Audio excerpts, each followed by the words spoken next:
Question numéro 14. Plan de sauvegarde et de mise en valeur. Jacques Lamy. Alors, une modification à nouveau, mais cette fois-ci sur le plan de sauvegarde et mise en valeur qui concerne Rion Centre. Le conseil municipal du 8 juillet 2004 avait effectivement souhaité démarrer une réflexion sur cette modification du plan de sauvegarde, avait engagé effectivement à travers l'étude Wagon tout un travail qui n'a pas abouti, qui du coup a été dénoncé. Et aujourd'hui, il convient du coup de relancer un cabinet qui pourra porter sa mission à terme, en sachant que dans cette mission, nous avons un petit peu abondé par rapport aux quelques questions qui étaient étudiées dans l'étude Wagon, puisque nous avons demandé la refonte du règlement pour le secteur de l'îlot Grenier, ce qui permettra d'aboutir à la réhabilitation du site. Nous avons demandé aussi la révision du règlement de la place Félix Pérolle, qui sera aussi concernée par cette réhabilitation. Nous avons demandé, qui existait déjà dans l'étude Wagon, l'étude de la place de la Fédération, avec l'ensemble des éléments architecturaux de cette place jusqu'à la place Saint-Amable. Nous avons repris aussi le règlement au niveau de l'îlot Dora, qui était un emplacement réservé. Et donc, pour permettre de redémarrer des projets sur cet îlot, il convenait de revoir le PSMV à ce niveau-là. Nouvellement aussi, s'est présentée la question du centre de détention, puisque la fermeture est annoncée pour début 2016. Est étudiée aussi la reprise des boulevards de ceinture, afin de pouvoir envisager une vision un peu plus ambitieuse de ces boulevards. L'examen des conditions de suppression de l'obligation de créer des places de stationnement. Là, on est dans un cadre législatif et effectivement, on veut avoir une réflexion sur cette problématique d'obligation de créer des places de stationnement lorsqu'on est en division de logements en centre-ville.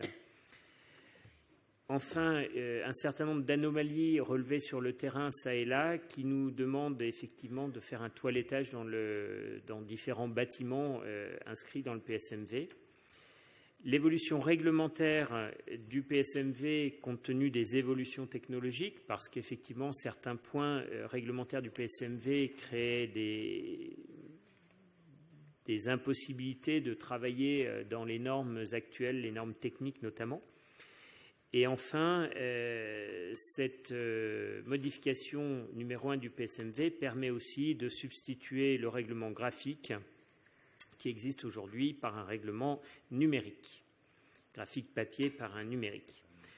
Donc, pour cette modification numéro 1 du PSMV, après avoir dénoncé effectivement l'étude Wagon qui n'avançait pas, il vous est demandé de valider la mise à jour des objectifs poursuivis par cette première modification du PSMV et d'autoriser le maire à solliciter toutes les subventions utiles sur ce dossier. Des questions?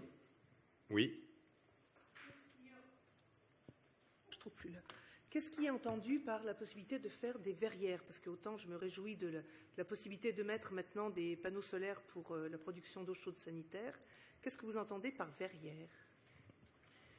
On a par rapport aux verrières, effectivement, aujourd'hui, dans le PSMV, une règle qui contraint en dimension la capacité d'ouvrir les toitures et de faire des toits terrasses et de notifier verrières. Alors, je n'ai pas le détail de l'écriture qui sera étudiée au niveau de la commission, mais on a compris effectivement qu'il fallait qu'on puisse intervenir à ce niveau-là sur le PSMV, sur la réglementation actuelle. Ça ne concerne pas donc des vérandas Non, on n'est pas sur une logique de véranda, on est bien sur une logique de verrière, d'ouverture. Intégré au bâti. Pardon ? Intégré au bâti. Donc. Intégré au bâti, ouais. Comme les toits terrasses, par exemple. Merci. Pour information, on est au tribunal avec le cabinet Wagon, comme vous le savez.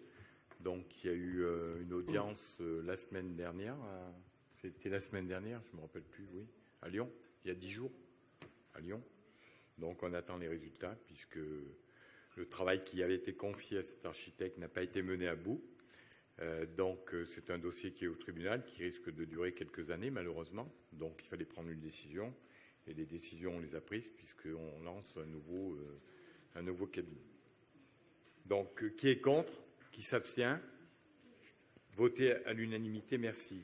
Question numéro 15, Golfe de Rion, signature d'un commodat dans le cadre du bail amphithéotique administratif BEA. Jacques Lamy. Pierre, Alors, pardon. c'est moi.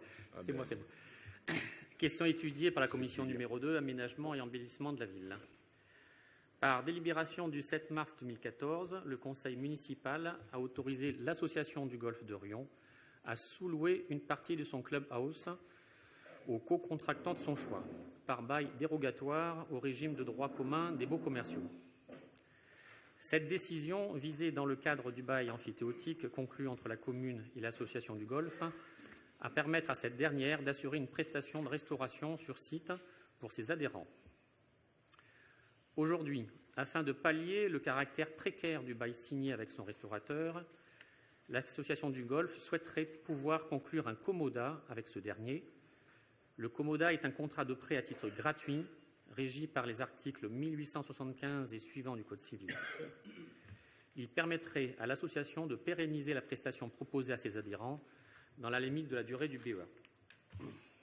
Un projet de commodat est donc aujourd'hui soumis à la validation du conseil municipal, conformément à l'article 9 du BEA, qui dispose que toute cession ou sous-location dans un but exclusif de l'intérêt général défini par l'article 3 est soumis à l'accord préalable express et écrit de la ville de Rion. Ce projet de commodat respecte les attendus formulés par la commune, soit, premièrement, l'indication précise de l'usage pour lequel ce commodat est consenti, à savoir une activité de restauration en lien avec les horaires d'ouverture du Golfe. Deuxièmement, une durée du contrat compatible avec celui du BEA, le commodat étant conclu pour une durée de 4 ans avec possibilité de prolongation d'année en année. Il est en outre précisé qu'en cas de fin anticipée du BEA, le commodat devrait être résilié de plein droit. D'un commun accord, il est convenu que le Golfe, en cas de résiliation du commodat avec le preneur initialement identifié, pourra conclure un nouveau prêt dans les mêmes conditions avec d'autres bénéficiaires. Il pourra changer de restaurateur s'il le souhaite, c'est ce que ça veut dire. Dans ce cas, l'association en informera simplement la commune et lui fera parvenir copie des contrats correspondants. Ça veut dire qu'on laisse une grosse liberté à l'association de golf de choisir ses restaurateurs. Il est précisé que la validation par la commune du projet de commodat n'a pas pour effet d'annuler son accord sur le bail commercial précaire en vigueur. Pour la durée restant à courir de ce dernier, il appartient à l'association de déterminer lequel des deux contrats elle entend privilégier. Le conseil municipal est invité à autoriser l'association du Golfe de Rion à prêter aux co-contractants de son choix, par conclusion d'un commodat, une partie du clubhouse telle qu'elle définit au projet d'article joint à la présente délibération, prendre acte que la commune ne saurait être tenue pour responsable en cas de difficulté de quelque ordre que ce soit à l'appui de l'une ou de l'autre des parties prenantes au commodat, et autoriser le maire à signer tout acte nécessaire.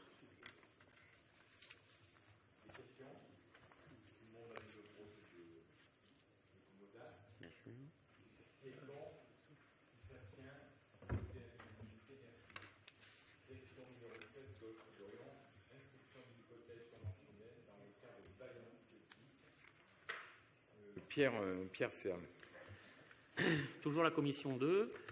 Alors, par bail amphithéotique administratif, BEA, en date du 27 avril 2004, l'association du Golfe de Rion s'est vue confier la gestion des installations de cet équipement pour une durée de 30 ans. Un avenant numéro 1, dont la signature a été autorisée par délibération du conseil municipal du 12 février 2015, vous en souvenez, a élargi le périmètre de ce BEA pour intégrer l'ancienne déchetterie 6 route d'Enza et prolonger la durée de ce bail de 10 ans. Par l'incorporation de ce foncier, la commune a validé la possibilité pour l'association du Golfe d'améliorer ses installations techniques. Un hangar présent sur cette assiette foncière est en cours de réhabilitation pour accueillir le matériel nécessaire pour le golf. Le montant des travaux réalisés se porte à 243 500 € hors taxes, dont 68 500 qui sont financés sur fonds propres et 175 000 financés par un emprunt. Dans le cadre de cet emprunt, l'association du Golfe sollicite aujourd'hui la commune afin que celle-ci valide l'inscription d'une garantie hypothécaire de premier rang réclamée par la Caisse d'épargne, par leur banque, dans le cadre de l'accord de financement proposé, un taux de 1,25 sur 7 ans. Cette possibilité d'inscription d'une hypothèque conventionnelle est effectivement offerte par la loi du 5 janvier 1988 au titre du BEA, qui peut hypothéquer le droit réel qui lui est conféré et les installations louées en garantie des emprunts qu'il contracte. L'hypothèque ne peut toutefois garantir que les emprunts contractés par le preneur en vue de financer les ouvrages destinés à être édifiés ou réhabilités sur le bien loué. Cette hypothèque doit être approuvée par la collectivité bailleresse afin que celle-ci vérifie sa compatibilité avec l'affectation du domaine public. Elle doit en outre faire l'objet d'une inscription au service de la publicité foncière. Cette possibilité est reprise dans l'article 11 du BEA, signé avec l'Association du Golfe. Il est à noter qu'à ce jour, aucune inscription hypothécaire n'a été réalisée sur ce bien. Alors, le conseil municipal est invité à valider l'inscription d'une hypothèque conventionnelle du premier rang à hauteur de 175 000 € au bénéfice de l'Association du Golfe de Rion, en lien avec les travaux de réhabilitation de l'équipement confié du BEA du 27 avril 2004. J'ai tout ça aussi. Autoriser le maire à signer tous les actes nécessaires. Des questions? Ça a été très clair, donc pas de questions, je pense. Qui est contre? Qui s'abstient? Voté à l'unanimité, merci. Je voudrais faire une information concernant effectivement le golfe. Parce que je pense que cette opération, effectivement, est menée par une association qui est hyper dynamique et qui est, à ce jour, je crois pouvoir dire, bien gérée. Mais je voudrais quand même rapporter un fait intéressant qui touche un jeune de 11 ans, un jeune oriomois qui s'appelle Kélian Dola, qui vient d'être sélectionné pour participer au Trophée des jeunes de golf. Et ce programme a pour objectif d'accompagner les jeunes joueurs dans leur progression et de rendre la pratique accessible. Et il faut savoir que ce jeune, puisque c'est le moment d'en parler, puisque un été à Serret va démarrer, ce jeune a découvert fortuitement le golf au cours d'un été à Serret. Il a passé 2 après-midi sur le stand avec les gens du golf, et les gens du golf ont décelé chez ce jeune des qualités au niveau de ce sport. Ce jeune n'ayant pas forcément les moyens d'adhérer au club de golf, le club l'a pris en charge, donc a assuré gratuitement son inscription à l'école de golf, a participé à sa formation, et aujourd'hui, la récompense est de le voir partir à Paris pour un complément de formation, et c'est un jeune sur lequel il fonde de gros espoirs. Je crois qu'à ce titre, ce club mérite d'être remercié parce qu'il a joué son rôle social et son rôle de détecteur de jeunes sportifs. En tout cas, moi, je tenais publiquement à adresser mes félicitations à l'Association du Golfe de Rion. On leur transmettra toutes les félicitations et on voit que l'été au Céré a toutes ses raisons d'être et que le golf aussi a toutes ses raisons d'être. Donc, question numéro... On a voté, je crois, parce que je n'avais pas vu que tu avais levé la main. Question numéro 17, site Gilbert Rome, cession du foncier, modalité de réalisation de l'appel d'offres, de l'appel à projet d'opérateur. Donc, il s'agit d'une question qui a été étudiée par la commission numéro 2, aménagement et embellissement de la ville. La ville de Rion est propriétaire d'environ 3 hectares de foncier nu situés dans le quartier de la Varenne. Il s'agit de l'ancienne école du lycée professionnel Gilbert Rome qui a été démolie. La ville a fait l'acquisition après de ce foncier et aujourd'hui, elle souhaite effectivement valoriser ce tenement immobilier par une opération mixte de création de logements en accession libre, premier rang, second rang, primo-accession, et éventuellement avec les dispositifs Pinel B2, puisque notre commune est désormais à nouveau éligible au dispositif B2. Donc, pour ce faire, la commune envisage de lancer une opération de consultation d'opérateurs en vue de la cession du foncier. La consultation est donc définie par la collectivité. Elle sera organisée en 2 tours afin de retenir un projet qui réponde aux enjeux urbains posés par le site d'une part et aux exigences d'exemplarité souhaitées par la commune d'autre part. Le premier tour consistera donc en la sélection de 3 candidats maximum admis à concourir sur la base de l'analyse d'un dossier fourni. Et le deuxième tour sera donc la désignation du lauréat de la consultation sur la base d'un projet de niveau esquisse. Cette phase 2 serait rémunérée à hauteur de 10 000 € par candidat. Le jury sera chargé de l'analyse des différentes phases de l'appel à projet. Il sera composé de représentants élus et agents de la collectivité de Riom et Riom Communauté, de représentants de l'Agence d'urbanisme du Grand Clermont, de représentants de l'ADUM, l'Association pour un développement urbain harmonieux par la maîtrise de l'énergie, sous réserve de leur accord, bien sûr, à participer à ce jury. Le dossier d'appel à projet comportera un règlement de consultation précisant les différentes modalités de présentation des candidatures et offres, ainsi que les critères de jugement de ces dernières. Le conseil municipal est donc invité à valider la procédure d'appel à projet telle que présentée dans la présente délibération et autoriser le maire à signer tous actes en découlant. Des questions? Oui. Quand on regarde ce quartier par vue aérienne, c'est un formidable poumon vert. On voit tout cet ensemble de l'ancien lycée Gilbert Rome qui est encore planté, qui avait des arbres d'ailleurs patrimoniaux importants. Le problème, c'est qu'il n'est pas vraiment accessible et que du coup, on ne l'utilise pas vraiment comme il pourrait l'être. Ça aurait été intéressant d'avoir une réflexion globale sur l'avenir de ce quartier, afin qu'on puisse créer un espace public qui est quand même indispensable à ce quartier de petites maisons.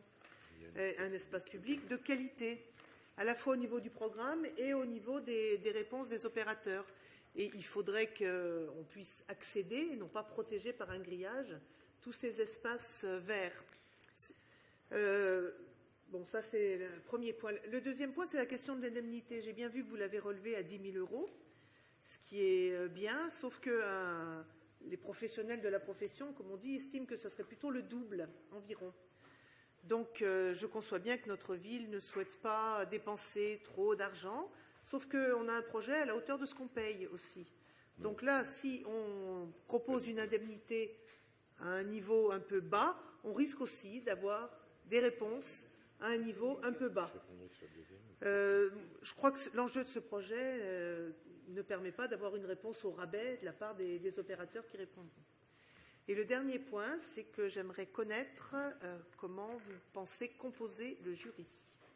Il s'est dit. C'est expliqué dans la délibération. Vous n'avez pas lu la délibération? Dans la nouvelle. Oui, c'est ça, oui. C'est représentants des élus, c'était cette question qui nous... Pour revenir sur le premier point de votre question, vous parlez d'arbres qui existaient. Alors moi, je vous préciserai qu'ils existent encore puisqu'ils sont bien là et il est bien prévu qu'ils soient conservés.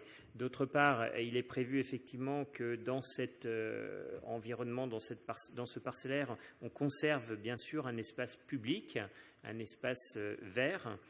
Il est prévu aussi de mailler la voirie parce qu'aujourd'hui, il nous manque effectivement un axe nord-sud qui traverserait cette parcelle.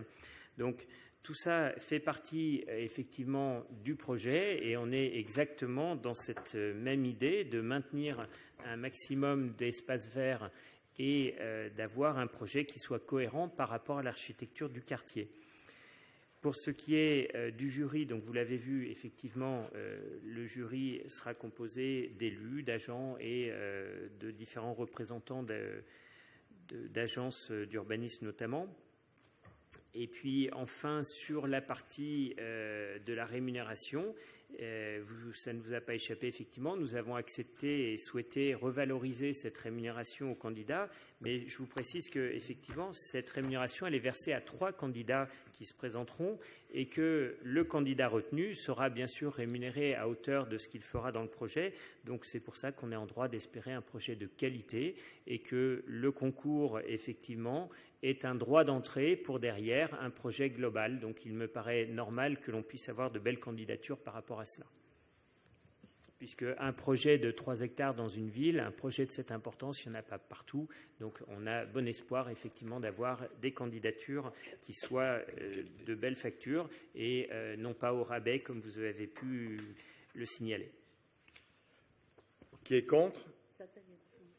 Oui. Oui. J'aurais souhaité savoir simplement, pour avoir travaillé un petit peu sur ce quartier dans le cadre un peu de la démocratie locale participative, les habitants avaient formulé des demandes. Comment avez-vous traité cette analyse des demandes des habitants? Puisque dans votre projet, dans le projet qui pourrait être présenté, j'ai pas entrevu une prise en compte de la demande des habitants de ce quartier. Excusez-moi, je l'ai peut-être mal indiqué effectivement tout à l'heure parce que je n'ai pas lu l'ensemble de la délibération, mais pour autant, vous avez pu voir que dans la deuxième phase, effectivement, à partir du moment où les projets seront présentés par les candidats, la concertation avec les habitants se fera pour que l'on puisse effectivement valider les projets et orienter les projets en fonction de ces concertations qui auront lieu avec les habitants du quartier. Je voulais rectifier qu'il y avait aussi déjà eu lieu. Donc, ils avaient déjà amené et abondé énormément de choses. Oui. Tout à l'heure, on posait la question de la constitution du jury. Si je peux me permettre, on a dans les rangs de l'opposition quelqu'un qui est très pertinent sur les questions de l'aménagement urbain et de l'architecture. Je ne sais pas si vous avez pensé à, par exemple, faire appel à M. Ressouche, qui peut être un centre de ressources à lui tout seul. Donc, sera dans la commission. Voilà. Oui, ça tombe sous le sens et il était prévu que Bruno Ressouche puisse intégrer cette commission. Bien sûr. Vous voyez? Qui est contre? Qui s'abstient? Voté à l'unanimité, merci. Numéro 18, 22 rue de Madargue, cession d'une maison d'habitation. Jacques Lamy. Donc, une question étudiée par la commission 2. Vous vous rappelez effectivement que nous avions donné à la vente aux différentes agences immobilières de Riom la maison dite du DGS, qui est une maison effectivement qui avait été estimée par les domaines. Nous avons sollicité les différentes agences riomoises pour vendre cette maison. Il se trouve qu'une agence nous a fait parvenir une proposition d'achat de monsieur et madame Jean-Philippe Anjulbeau au prix net vendeur de 200 000 €. Il nous est proposé d'accepter cette offre compte tenu du fait que nous sommes dans les marges de négociation de 10% autorisées par les services fiscaux et que, initialement, le prix net vendeur avait été fixé à 210 000 €. Donc, le conseil municipal est invité à approuver la vente de la maison du 22 rue de Madargue au prix de 200 000 € et autoriser le maire à signer la promesse de vente et la vente du 22 rue de Madargue avec monsieur et madame Jean-Philippe Anjulbeau au prix de 200 000 €. Des questions? Qui est contre? Qui s'abstient? Voté à l'unanimité, merci. On revient peut-être sur les noms.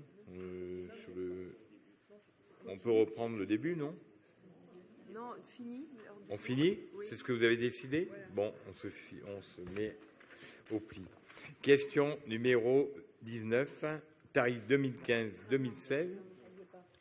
Elle n'y est pas? Elle a été supprimée? Non, non. Ah. Comment? Non, question 19. Moi, j'ai le tarif 2015-2016, oui. Piste d'athlétisme, terrain extérieur et installation sportive. Daniel Gronet. Elle n'a pas été supprimée? Non, a priori, elle n'a pas été supprimée. Donc, c'est une question qu'on a étudiée donc, en commission numéro 1, donc la ville au service des Riomois qui s'est réunie le 24 juin 2015. C'est tout simplement pour maintenir donc, les tarifs qui sont en place à l'heure actuelle jusqu'à la fin de l'année, jusqu'au 31 décembre 2015, puisqu'on a décidé de modifier un petit peu les tarifs. On partira d'une année complète plutôt que de partir sur une année de septembre à septembre. Donc, on maintient donc les tarifs jusqu'au mois de décembre. Donc, ça veut dire qu'il n'y a pas de changement. Simplement, concernant les collèges riomois, les prestations des installations couvertes sont facturées directement par le conseil départemental qui fixe lui-même les tarifs. Donc, si le conseil départemental décide d'augmenter à la rentrée, on appliquera donc cette dérogation concernant les collèges. Voilà. Donc, le conseil municipal est invité à approuver les tarifs d'utilisation de la piste d'athlétisme, des terrains extérieurs et des gymnases qui seront applicables jusqu'au 31 décembre 2015 et à autoriser Monsieur le maire ou son représentant à signer tout document nécessaire à la mise en œuvre de la présente délibération. Des questions? Qui est contre? Qui s'abstient? Voté à l'unanimité, merci. Question numéro 20, Fonds d'initiative sportive, Daniel Grenet. Donc ça concerne l'association sportive du collège Pierre Mendès France. C'est pareil, c'est une question qui a été étudiée par la même commission. Voilà. Dans le cadre du fonds d'initiative sportive prévu au budget pour aider les clubs sportifs lors de manifestations exceptionnelles ou qui ont engagé des dépenses supplémentaires, on est régulièrement donc sollicité pour apporter effectivement notre concours. Et à la suite de l'étude, nous avons décidé d'apporter 300 € à l'association sportive du collège Pierre Mendès France pour contribuer aux frais engagés pour la qualification au championnat de France UNSS de 3 activités sportives, à savoir le badminton, le futsal et l'escalade. Les frais pour l'établissement, ces frais supplémentaires ont été de 4 300 €. Donc les crédits seront prélevés sur le fonds d'initiative sportive, imputation 924-40, article 6574, enveloppe 2916, et le solde sera donc de 3 700 € pour le fonds d'initiative sportif. Voilà. Donc, je vous demande d'approuver le versement d'une subvention de 300 € à l'association sportive du collège Pierre Mendès France. Cette somme n'a pas été définie par hasard. Nous avons pris en compte des décisions qui avaient été prises sur les années précédentes, 2013, 2014, pour être en cohérence donc avec cette demande. Et c'est la raison pour laquelle la Commission a décidé d'accorder ces 300 €. Des questions? Qui est contre? Qui s'abstient? Voté à l'unanimité, merci. Saison accessoire, les tarifs. Jean-Pierre Boisset. C'est du foot en salle. Nous vous demandons d'approuver la modification des tarifs de la prochaine saison accessoire. Je ne vais pas vous parler je vais simplement vous parler du tarif. Donc, vous verrez que sur le plein tarif, nous étions à 9,80, nous passons à 10 €. Sur le tarif réduit, nous passons de 5,70 à 6 €. Nous avons un tarif abonné à partir de 3 spectacles à 8 €, un tarif jeune collégien à 5 € et un tarif abonné jeune collégien à 4,50 €, un tarif famille 2 enfants, 2 adultes à 12 €, un scolaire à 2 €, des enfants de moins de 12 ans à 3 € et des tarifs préférentiels pour les spectacles hors abonnement 11 €, un tarif pour les spectacles avec les spectacles hors abonnement à 18 €, un tarif pour les stages et un tarif pour les actions culturelles à 3 €. Je vous demande d'approuver la modification des tarifs de la saison accessoire. Des questions? Oui.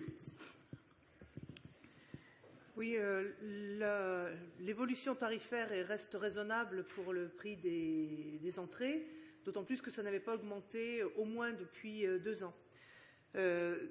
Pour l'entrée simple, ça reste raisonnable. Toutefois, le principe précédemment, c'était de diminuer le prix des places quand on s'abonnait à un plus grand nombre de spectacles. Donc là, on n'a pas de tarif abonnement complet. Tous les spectacles, à partir du moment où on s'abonne, sont à 8 € et ça fait une augmentation substantielle si on veut faire toute la saison. Est-ce que, par exemple, si autrefois les 12 spectacles, c'était à 4,62 € le spectacle. Là, c'est quasiment le double. Donc, est-ce qu'on ne pourrait pas prévoir un abonnement saison entière, quitte à le réévaluer, certes? Oui, vous aviez un système qui était un peu pervers.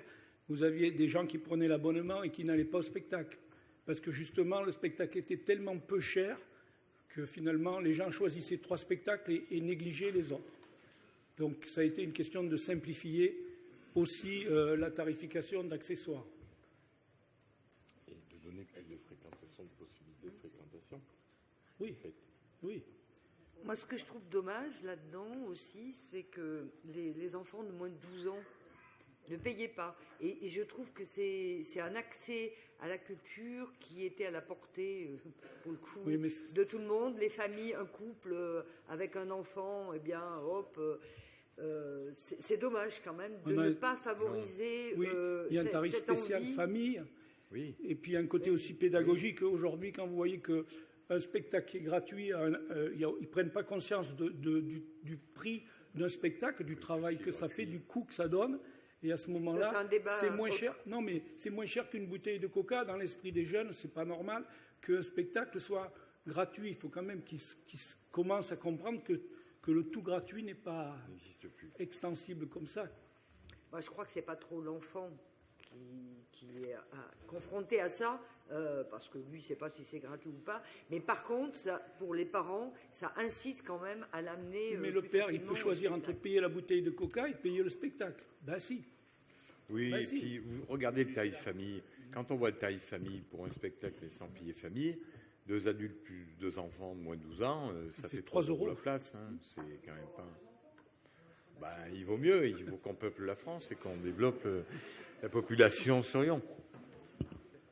Mais dans la représentation de notre ville, on a noté qu'il y a de plus en plus de familles monoparentales, donc un adulte avec un ou plusieurs enfants. Et dans ce cas-là, le tarif famille ne peut pas s'appliquer. Donc c'est quand même, moi je regrette comme ma collègue que l'abonnement pour les petits, moins de 12 ans, c'est quand même leur montrer ce que c'est qu'un spectacle, leur donner envie de venir, et c'est préserver la suite. Plus tard, ils auront une demande dans ce domaine-là. Est-ce que vous croyez qu'on apprécie plus quand tout est gratuit? Quand vous allez sur un buffet qui est gratuit, vous ne regardez pas ce que vous mangez. Quand vous le payez, vous regardez ce que vous mangez. C'est pas vrai. Ça fait un objet de beaucoup de débats. Mais le débat de la gratuité est infini. On peut l'adapter au transport en commun. On peut même dire pourquoi l'école est gratuite et pourquoi la bibliothèque est gratuite. Et voilà, tout est payant. Après, c'est une autre paire de manches. Dans le cas actuel, la gratuité s'appliquait aux enfants pour les inciter à s'intéresser à la culture, et les abonnements une saison complète permettaient aux adultes de pouvoir bénéficier de tarifs moins élevés. D'autre part, dans la commission culture, nous avions décidé que quand les personnes ne venaient pas au spectacle, leur place était remise en vente 10 minutes avant. Donc ça résolvait le problème de personnes qui ne viennent pas au spectacle. C'est pas ce que m'ont dit les services, mais bon, c'est... En tout cas, ça avait été voté. Donc si les services Oui, ne mais l'appliquaient ça pas, n'avait c'est aucune autre chose. efficacité. Donc, qui est contre? Qui s'abstient? Voter à l'unanimité. Pardon. 1, 2, 3, 4, 5, des pouvoirs, peut-être 5, 7. OK. Voter à la majorité, merci. Stage d'art plastique, création de nouveaux tarifs. Jean-Pierre Boissé. Alors, dans le cadre de la volonté d'ouverture de l'école d'art plastique vers de nouveaux publics, des stages d'art plastique seront proposés dès juillet 2015. Des tarifs pour 2 jours sont proposés pour un adulte, un enfant, pour 45 € pour les Rio-Mois, 70 € pour les hors Rio-Mois. Pour un adulte, 30 € s'il est Rio-Mois et 45 € s'il est non Rio-Mois. Pour un enfant, 20 € s'il est Rio-Mois et 30 € s'il est hors de Rio. C'est pour 2 jours. Le conseil municipal est invité à approuver les nouveaux tarifs de stage d'art plastique. Des questions? Qui est contre? Qui s'abstient?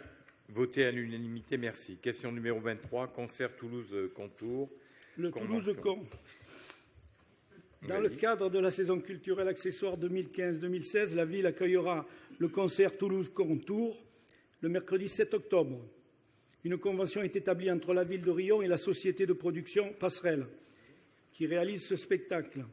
Afin de normaliser les obligations de chacune des parties, notamment dans les modalités de répartition des recettes de billetterie pour cette soirée, un contrat de co-réalisation sera établi entre les 2 parties pour fixer les modalités d'organisation de cette soirée. La régie de recettes et d'avance spectacle sera modifiée temporairement pour permettre l'encaissement des recettes pour le compte d'un tiers à hauteur de 90% des recettes, selon la modalité de la convention ci-jointe, vu l'avis du trésorier principal en date du 18 juin 2015. Le conseil municipal est invité à autoriser le maire à signer la présente convention et le contrat afférent au spectacle, de prendre un arrêté de modification temporaire de la régie spectacle pour encaisser pour le compte d'un tiers. Des questions? Qui est contre? Qui s'abstient? Voter à l'unanimité, merci. Question numéro 24, projet de jumelage 2016, demande de subvention, Daniel Grenet. C'est pour des demandes donc, de subvention La ville d'Orion et le comité de jumelage envisagent donc de participer en 2016 au 30e anniversaire de l'Agence des musiques des territoires d'Auvergne. Et le comité de jumelage a pensé faire participer à cette manifestation nos villes jumelées. Et pour demander à ces villes jumelées de participer, on a également pensé demander des subventions éventuellement dans le cadre de l'Europe. Compte tenu du délai fixé au 1er septembre prochain pour présenter la demande de financement européen, il convient dès à présent d'autoriser le maire à faire ces démarches, étant précisé bien sûr que vous serez tenu au courant de l'avancée du projet, puisque pour le moment, on est sur quelque chose qui est un point d'interrogation. Mais ce qui est important surtout, c'est de trouver les financements. Avec les financements, on arrivera toujours à faire quelque chose de qualité. Donc le conseil municipal est invité à autoriser le maire à faire les démarches auprès des partenaires potentiels, notamment l'institution L'Europe pour les citoyens, afin d'obtenir des subventions pour ce projet. Je pense que tout le monde sera d'accord pour qu'on demande des subventions. De là à les obtenir, l'avenir nous le dira. Qui est contre? Qui s'abstient? Voté à l'unanimité, merci. Question numéro 25, Madame Chautet. Équipement numérique dans les écoles primaires publiques de la ville. Plan de financement, demande de subvention. La ville de Riom s'est engagée depuis 2 années dans une réflexion sur le déploiement d'outils numériques dans les écoles primaires de son territoire. Un plan d'équipement sur 3 années a été défini en partenariat et en concertation avec l'Éducation nationale, les enseignants et l'inspection académique de la circonscription. Ce plan répond aux objectifs de l'Éducation nationale de réduire les inégalités sociales, territoriales et numériques, de développer des pratiques pédagogiques diversifiées, de renforcer le plaisir d'apprendre et d'aller à l'école et de permettre aux élèves de s'insérer dans la société et dans la vie professionnelle en tant que citoyens. Ce plan se décline en plusieurs phases. Une première phase de travaux permettant de revoir en totalité l'architecture des réseaux des écoles afin d'anticiper l'installation des outils numériques et permettre une évolution de ces derniers au fil des années. Ces travaux de câblage débuteront aux vacances de la Toussaint, donc en fin d'année. Une phase d'équipement en outils numériques des écoles, avec pour les écoles élémentaires le déploiement de tableaux numériques interactifs dans chaque classe, donc 38 classes élémentaires qui seront équipées. Pour les écoles maternelles, l'installation de postes fixes pour les classes de grande section et de moyens de vidéoprojection. Pour chaque groupe scolaire, le déploiement de classes mobiles numériques, 4 classes mobiles, donc de 16 tablettes chacune. Ces différents outils seront déployés sur 2 années, l'année scolaire 2015-2016 et à la rentrée de septembre 2017 pour l'école Maurice Genet lorsqu'elle sera restructurée. L'Éducation nationale va mettre en œuvre des sessions de formation pédagogique à destination des enseignants dont les classes seront dotées de ces outils dès l'installation de ces derniers. Le montant de ce projet est évalué à 263 920 € pour la phase travaux et 274 632 € pour les équipements numériques. Ce projet peut bénéficier de soutien financier, notamment de la région au titre du FEDER, donc FEDER, le Fonds européen de développement régional, du pays du Grand Clermont au titre du FRAT. Alors le FRAT, je vous dis ce que c'est, le Fonds régional d'aménagement et de développement durable du territoire pays Grand Clermont, et de la réserve parlementaire. Le plan de financement de ce projet pourrait se décliner ainsi, sous réserve de l'instruction, bien sûr, des demandes déposées. Donc les travaux, donc je vous ai donné le montant des travaux. Le FRAT pourrait aller jusqu'à 20% donc, des travaux plus équipements, ce qui ferait un montant de 107 000. Riom Communauté 10%, donc 53 855. Le FEDER peut aller jusqu'à 60% maxi sur les équipements, donc 160 000 €. Et la réserve parlementaire sur les équipements pourrait aller donc jusqu'à 25 000 €. Si nous avons toutes ces subventions, ces subventions, notre autofinancement commune serait donc de 35%, et ce qui ferait un montant de 187 000 €. L'installation de ces équipements générera des frais de maintenance estimés à 21 700 € par an pour la première année, puisque ça inclura la formation de prise en main technique de ces outils, Les années suivantes, la maintenance est évaluée à 19 200 hors taxes, frais de connexion, maintenance préventive et curative effectuée par la société de fourniture des équipements informatiques. Afin de mobiliser les partenariats financiers sur ce projet, il convient d'effectuer les démarches nécessaires. Le conseil municipal est invité à autoriser le maire à effectuer les démarches nécessaires auprès des partenaires financiers potentiels et à signer toutes les pièces afférentes. Alors, quand nous avons démarré ce projet, nous pensions ne pas avoir de subvention. Donc, nous faisons les dossiers et nous espérons bien avoir le maximum. Monsieur Boucher. Oui, juste une question. C'était pour savoir comment s'était opéré le choix des outils numériques et notamment le fait d'attribuer donc aux classes élémentaires des tableaux numériques interactifs aux écoles élémentaires et pas ce même dispositif aux écoles maternelles. Parce que d'une part, on ne pouvait pas tout équiper non plus. Voilà, vous savez, ça fait quand même 38 classes élémentaires. Hein, c'était pas rien, c'est pas rien. Et donc, les écoles maternelles, on a quand même fait quelque chose, mais bien sûr, on n'a pas fait. Et puis, bon, je pense qu'on. C'était peut-être pas. Pardon ? Oui, travaillons sur les tableaux, mais on aurait pu. Voilà, ma question, c'était vraiment est-ce que c'est un choix financier ou est-ce que c'est un choix qui s'est fait en concertation avec les équipes éducatives? Parce que voilà, les tableaux numériques interactifs, il y a tout un tas de fonctionnalités qui peuvent être utilisées dès les maternelles. Donc je voulais savoir comment c'est un choix financier. Procédé le choix. Merci. Alors, il est clair que c'est une demande de subvention auprès des partenaires financiers, pour l'instant. Il faut savoir qu'aujourd'hui, le FRAT 20%, qui est conditionné aussi par une participation d'Orion Communauté, puisque le conseil régional n'a pas pris la décision encore de dire normalement ce n'est pas de la compétence des communautés de communes, c'est de la compétence des villes. Et le conseil régional ne verse les subventions qu'aux EPCI. Donc c'est toute une procédure qui est mise en cause. On espère que ça va évoluer dans le bon sens, mais pour l'instant, il n'y a pas de décision véritable de prise par le conseil régional. Donc, on attend d'avoir la décision du conseil régional, ce qui ne veut pas dire qu'on obtienne toutes les subventions qui sont prévues. Il faut être très clair là-dessus. Qui est contre? Qui s'abstient? Votez à l'unanimité, merci. Question numéro 26, équipement numérique dans les écoles primaires publiques de la ville, école Maurice Genet, demande de subvention au titre de la réserve parlementaire. Alors tout à l'heure, dans la délibération précédente, je vous ai donné donc le total de toutes les équipes équipées, y compris Maurice Genet, mais la réserve parlementaire donc, fait l'objet d'une délibération à part, puisque cette réserve parlementaire sera demandée donc au titre de cette école Maurice Genet, puisqu'on ne peut la demander que quand les travaux sont effectués.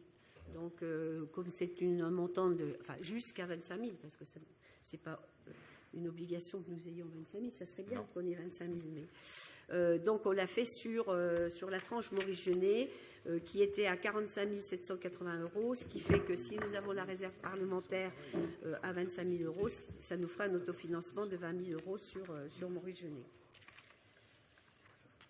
Des questions?